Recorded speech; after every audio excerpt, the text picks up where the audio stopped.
Alrighty folks, here's another little video.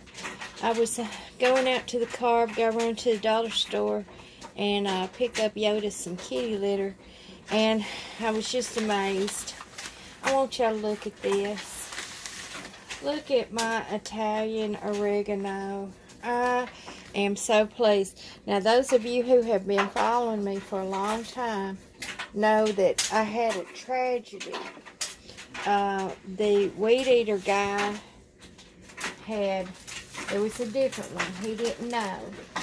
He cut down all of my Italian oregano. Now I grow it up next to the house, right outside the back door, so that I can come out and snip any that I want to. He cut it down to the ground.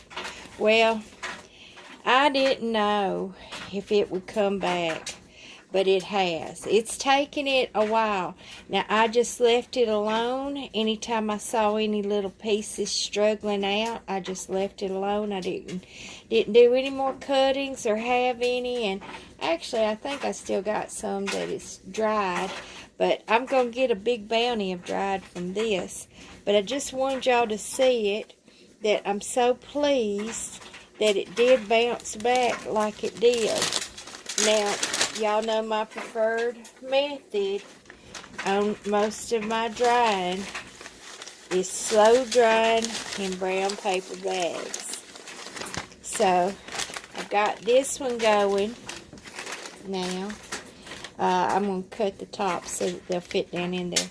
I want y'all to know that the mullein that I ground up, it actually totaled up to be about 9 cups of mullein.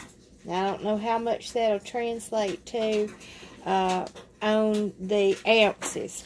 It was about 9 cups, and what I'm doing is, again, they were dried leaves, but I want to make sure the plant is completely dry.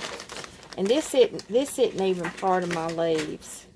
Okay, my cereola that was in the one laundry bag that was my first big batch, it turned out to be 7 to 8 cups. Now that was the cereola, so I'm making sure that it's good and dry in the paper bag method.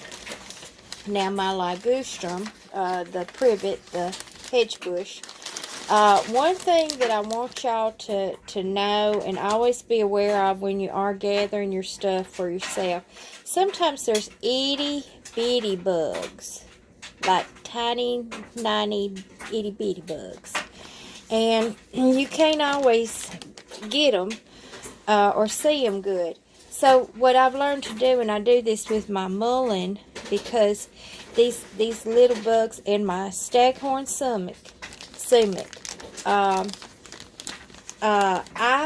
put the blooms out on a paper towel, and I put it in the microwave, and I zap it for 30 seconds, and then I pull it out, and then I stir up the blooms, and if I see any more, that's an ant. I've had a sugar ant invasion, so I've been using those pet wipes that didn't work on the flea eggs. It worked on the fleas and ticks, but it didn't work on the eggs. So I use these for cleaning wipes now. I wipe my counters. With them, and wipe the sink out with it, so that way it keeps all of the dander and stuff down. It smells good, but it'll kill any bugs too. But back to the ligustrum. So this had some itty bitty bugs. So I don't know what they were. They were just little like crawly things, that's all.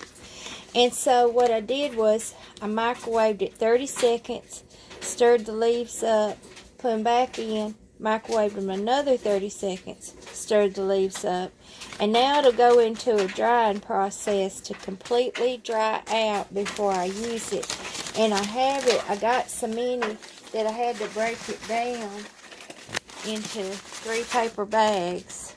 So I go through and I shake them just to get all of the moisture out. Now then what I will do is I will put these in a strainer, you know, a mesh strainer, like this. And the one I use is metal, and it actually has bigger holes. And I'll put the blooms down off in there, and then any little particles will fall through, and that's the little bugs will fall through. So, and you know what, y'all? Even if the little bugs don't fall through, I don't care. There's nothing wrong with little bugs. You can eat them. It doesn't matter. Now, I'm not a fan of worms or anything. That's got to go. But that is how I get rid of the little bugs and anything like that. Is I also have a strainer with bigger holes, like a pasta strainer, and little particulate matter will fall through those holes as well. And then I go back and put them in my glass jars then with the coffee filter on it for drying. So, another little short video. Y'all have a great day. I'm off to Dollar General.